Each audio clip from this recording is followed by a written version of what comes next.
ओम नमः शिवाय। मेरे प्रिय दर्शकों, अगर आप महादेव के सच्चे भक्त हैं तो यह जानकारी आपको सुनना चाहिए। मित्रों, आज हम आपको वो 2 संकेत बताएंगे जिससे आपको समझ आ जाएगा कि भगवान शिव आपकी परीक्षा ले रहे हैं।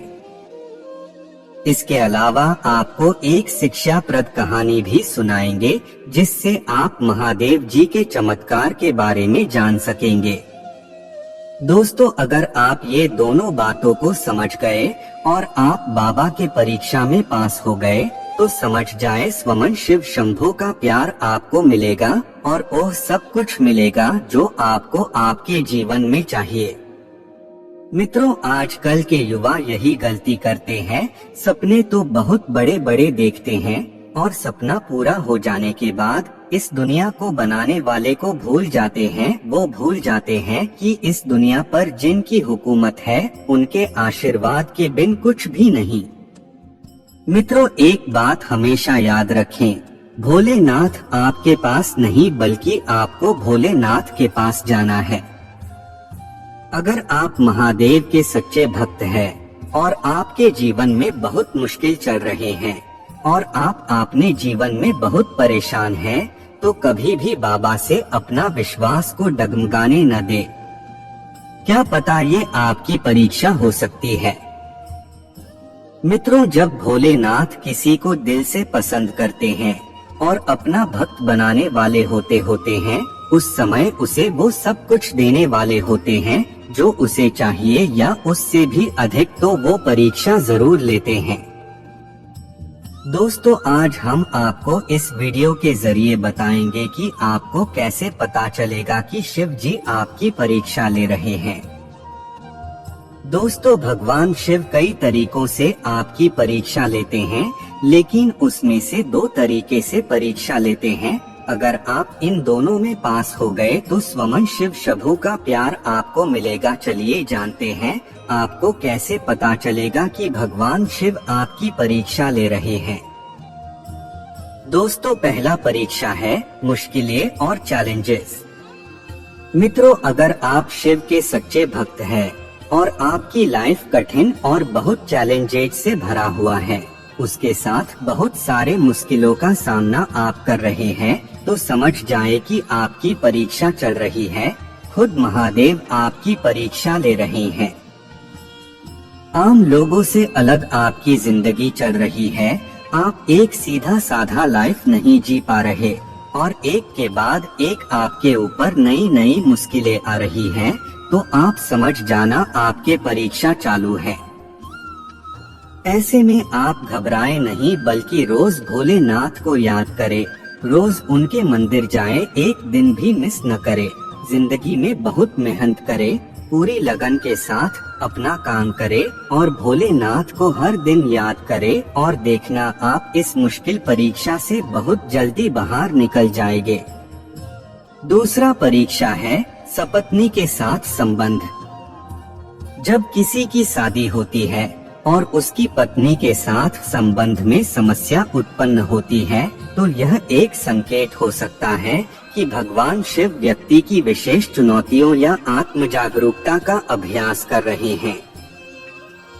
इस परीक्षा में सफलता प्राप्त करने के लिए व्यक्ति को संयम, समझदारी और सहयोगी बनना होता है।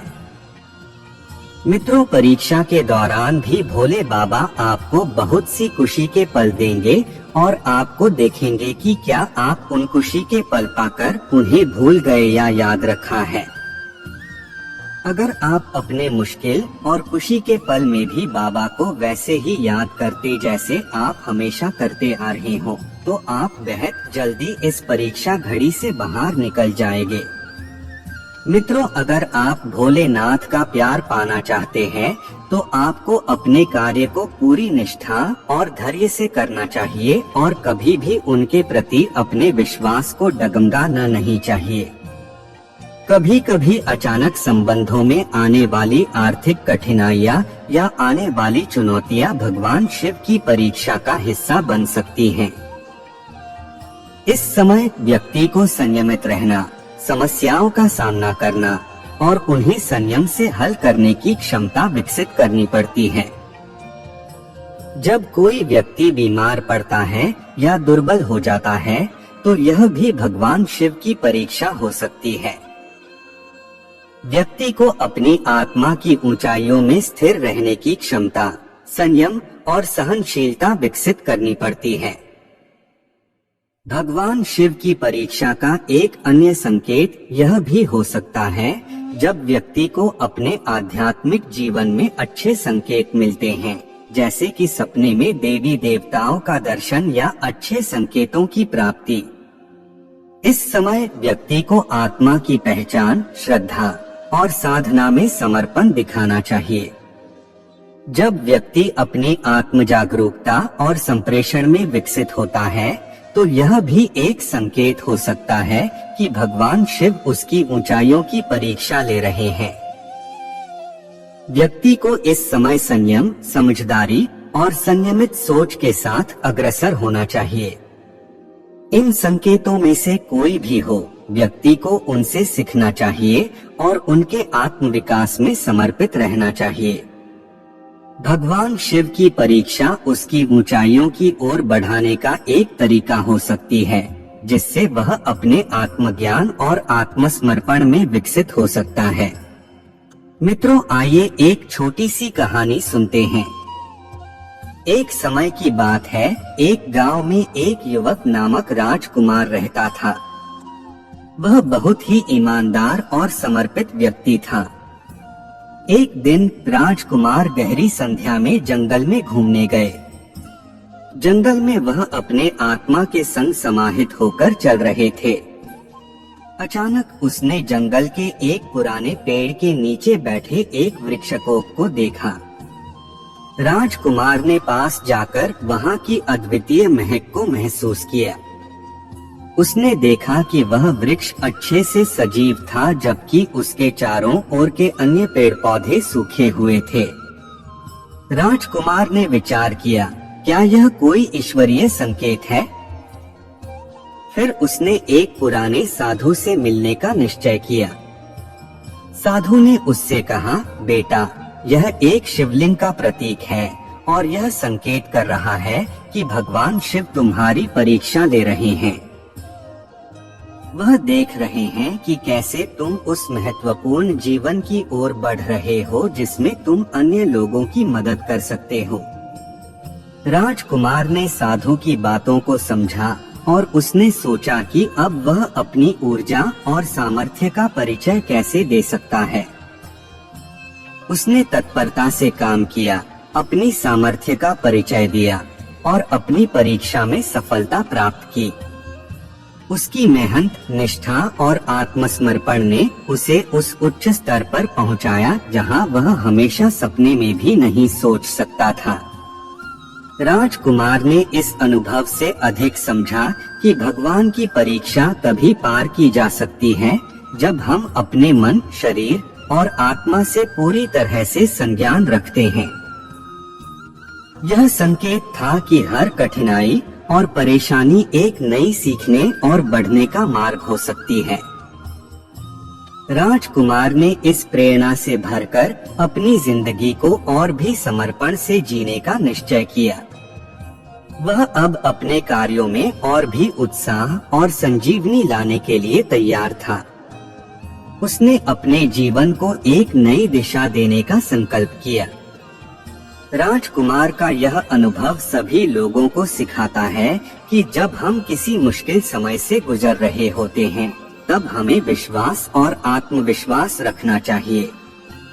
भगवान हमेशा हमारे साथ हैं।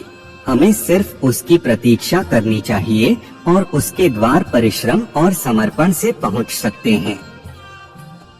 इसी प्रकार हम सभी अपने जीवन में उच्चतम स्तर की सफलता प्राप्त कर सकते हैं।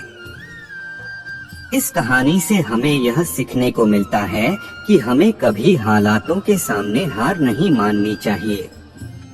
हमें अपनी निष्ठा और समर्पण में मजबूती रखनी चाहिए और हर मुश्किल को एक नई सीखने का अवसर मानना चाहिए। भगवान हमें सहायता देने के लिए हमेशा तैयार हैं। हमें बस उसकी प्रतीक्षा करनी चाहिए और उसके मार्ग में चलना चाहिए। इस कहानी से हमें यह सीखने को मिलता है कि जब हमारी ईमानदारी, समर्पण और मेहनत के साथ हमें कोई भी परीक्षा आती है तो हम उसे पार कर सकते हैं। भगवान हमेशा हमारे साथ हैं और हमें सहायता करते हैं जब हम सच्ची निष्ठा से उनकी प्रतीक्षा करते हैं। अगर आपको इस वीडियो से कुछ सीखने को मिला है तो इस वीडियो को आपने दोस्तों के पास शेयर करना और चैनल को सब्सक्राइब करके कमेंट सेक्शन में हर हर महादेव लिख देना। जय महाकाल।